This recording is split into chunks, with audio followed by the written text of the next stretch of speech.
Bonjour mon colonel, vous devez vous présenter à nos différents followers s'il vous plaît. Bonjour à tout le monde, je suis le colonel Ibrahim Gueye, conseiller technique au ministère de l'Environnement et de la Transition écologique. Pouvez-vous revenir sur la nature de cette rencontre ici à la préfecture d'Oussouye, présidée par le préfet même, donc le maire de en question. C'est quoi l'objet de la rencontre? L'objet de cette rencontre aujourd'hui ici à la préfecture d'Oussouye, c'était de parler de l'étude de faisabilité du projet de mise en réserve de biosphère de la Basse-Casamance. Un projet ambitieux qui veut mettre autour du territoire de la Basse-Casamance, dans les 3 départements, une réserve de biosphère au sein duquel des démonstrations et d'options du développement durable seront mises en pratique. C'est quoi même la réserve de biosphère? La réserve de biosphère, non? Une réserve de biosphère, c'est un label international promu par l'UNESCO.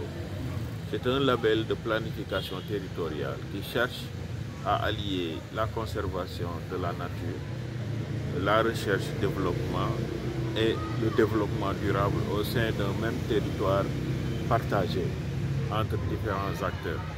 Donc c'est ça la réserve de biosphère, le concept. Il y a aujourd'hui près de 700 réserves de biosphère dans le monde, dont 21 sont des réserves de biosphère transfrontières, c'est-à-dire partagées par 2 ou plusieurs pays.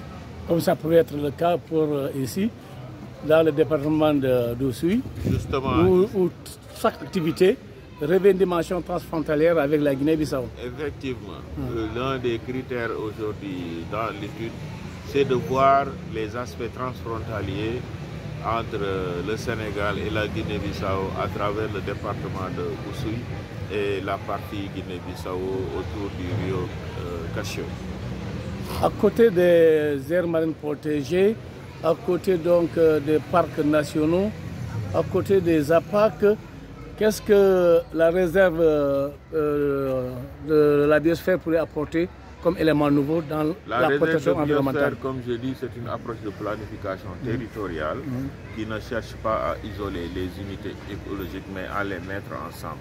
Aujourd'hui, dans la Basse-Casamance, il y a plusieurs aires protégées, des parcs nationaux, des réserves ornithologiques, des AMP, des forêts classées, des zones de développement, des zones naturelles, des bois sacrés, des forêts sacrées, des vallons sacrés. Il y a tout ça.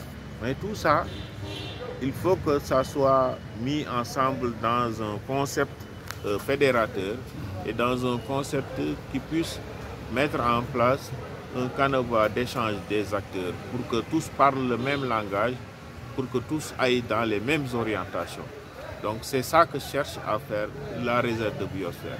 Il y a dans le monde, les réserves de biosphère qui existent mettent ensemble beaucoup de synergies, des aires protégées ici, des parcs nationaux, des réserves naturelles par ici, des zones de démonstration de développement durable. Donc, en mettant en place ce projet de réserve de biosphère, il s'agira de mettre en place un cadre global sur tout le territoire de la Basse-Casamance, que ce soit Bignona, Ziguinchor, Oussouye, à travers un comité qui va rassembler les acteurs qui vont essayer d'aller vers les mêmes objectifs. Et l'autre avantage, c'est que avoir le label de réserve de biosphère, ça peut apporter beaucoup de partenariats à la région sur le plan du développement et sur le plan de la conservation des ressources naturelles. Ah oui.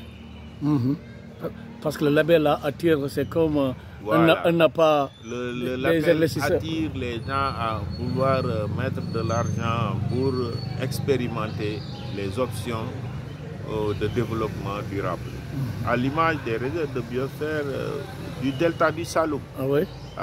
C'est une référence nationale. C'est une référence nationale. Ah oui, encore. Aujourd'hui, on a les bailleurs qui vraiment se bousculent là-bas à cause de ce label de réserve de biosphère. Nous avons la réserve de biosphère du delta du fleuve Sénégal aussi, que nous partageons avec la Mauritanie, qui est une réserve de biosphère transfrontalière.